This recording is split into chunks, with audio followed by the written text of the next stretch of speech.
एक आदमी मेले में गुब्बारे बेचता था और गुब्बारे बेच के अपनी गुजर बसर करता था, अपने परिवार की रोजी रोटी चलाता था। गुब्बारों का उसका बड़ा काम था।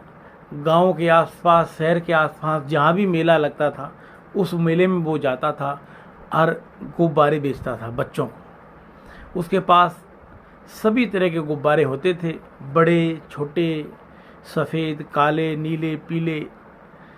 तो वो गुब्बारों में हवा भर भर के बेचता था।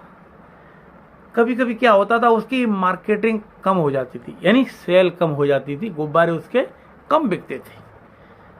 तो क्या करता था, उसके पास एक टेक्निक थी, स्पेशल टेक्निक। वो क्या करता था, जब उसके गुब्बारे बेचने कम हो जाते थे, जब उसकी दुकान पे भीड़ कम हो जाती थी, तो एक गुब्बारे में वो गैस भर के, जो उड़ने वाली गैस आती है, वो गैस गुब्बारे में भर के और एक गुब्बारा वो छोड़ देता था। गुब्बारे में उड़ने वाली गैस भर के, वो गैस अगर गुब्बारे में भर दो तो गुब्बारा आसमान में उड़ जाता था। छोड़ दिया तो उड़ जाता था, नहीं तो उसको रस्सी से बांध के और किसी से बांध दो तो ऊपर की तरफ उड़ता रहता था। लेकिन जब वो गुब्बारा छोड़ देता था ऊपर को, तो आसमान में वो गुब्बारा उड़ता हुआ देखकर बच्चे दौड़ के आते थे उसके पास। Uncle uncle uncle uncle uncle, ये वाला गुब्बारा दे दो, ये वाला गुब्बारा दे दो, हमको ये वाला गुब्बारा दे दो, ये वाला गुब्बारा दे दो। उसकी बिक्री फिर होने लगती थी और उसकी गुजर बसर सही होने लगती थी, उसका काम सही चलने लगता था। एक बार क्या हुआ, वो गुब्बारे बेच रहा था, ऐसी एक कहानी सामने आई, ऐसी एक घटना सामने आई।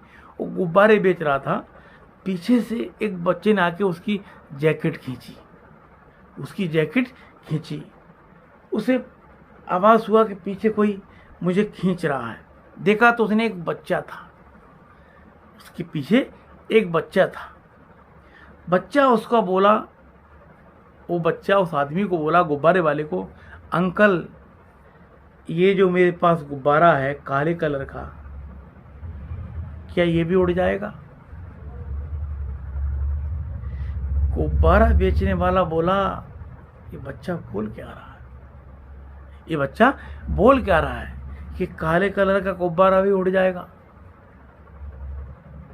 उस आदमी का जो दिमाग है ना, हिल गया उस बच्चे के शब्द ने कि अंकल ये काला वाला गुब्बारे भी ऊपर उड़ जाएगा क्या? उसने उसको साइड में आगे करके उसको बुलाया, उसको अपने दोनों हाथों से उसको पकड़ा, बोले बेटा तूने ऐसी बात पूछ ली मेरे को, ऐसी बात पूछ ली मेरे को कि मुझे भी अंदर से एकदम मतलब ऐसा भाव विभोर हो रहा हूँ, अंदर से मतलब मेरे से रुका ही नहीं जा रहा है, मैं खुद हिल गया। तूने ऐसी मेरे से बात पूछ ली कि अंकल ये काला गुब्बारा भी ऊपर उड़ जाएगा क्या आसमान में?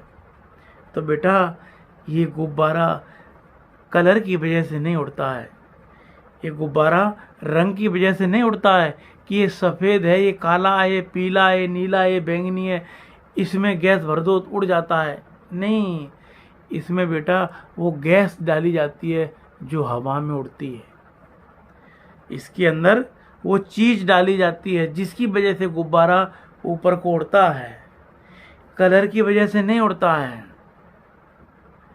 ये बात उस बच्चे की समझ में आ गई और उस आदमी ने भी अपने आप को उसने ऐसा माहौल बनाया, अंदर से उस बच्चे को समझाया और खुद भी अपने दिमाग में वो बात उतारी कि देखो बच्चा कितनी भाव से पूछ रहा है, कितनी समझदारी से पूछ रहा है, कितने दुखी मन से पूछ रहा है, कितना रुखे मन से पूछ रहा है, क्या अंकल ये काला गुब्बारा भी ऊपर उड़ जाएगा हवा में, आसमान में? तो बेटा ये गुब्बारा रंग की वजह से नहीं उड़ता है, ये गुब्बारा इसके अंदर जो चीज़ डाली जाती है, जो गैस डाली जाती है, उस चीज़ की वजह से ये गुब्बारा उड़ता है। तो दोस्तों हमारे अंदर अगर हमें समाज में, अपने भौतिक जीवन में हमें अगर ग्रोथ करनी है, हमें आगे जाना है, हमें कुछ करना है, तो हमें अपने अंदर वो चीज़ डालनी पड़ेगी जिस चीज़ से हमारे अंदर आग लगेगी और उस आग से हम आगे बढ़ेंगे, ऊपर उड़ेंगे। तो ये कहानी हमें सिखाती है कि आदमी जो गुब्बारे उड़ाता है वो कलर की वजह से ऊपर नहीं जाते, वो उस चीज़ की वजह से ऊपर जाते हैं जो चीज़ उसके अंदर डाली जाती है। तो हमें अपने दिमाग में, हमें अपनी दिनचर्या में, हमें अपनी नैतिकता के समीकरणों में वो चीज़ डालनी होगी जिससे हम ऊपर जा सकते हैं।